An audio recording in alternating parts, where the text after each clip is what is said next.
Hi up guys, in this video I will show you how to fix Miniplayer is off YouTube problem.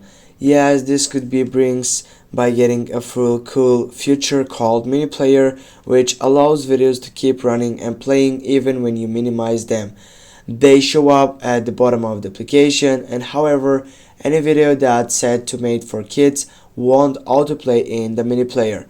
To fix this, we can open up firstly the YouTube Studio and switch the video in the settings from made to kids to not made for kids.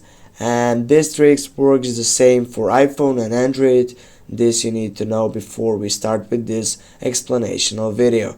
Firstly, get up into your profile icon, then go for your channel. Then you need to select a chat section or manage videos section to get up through that site.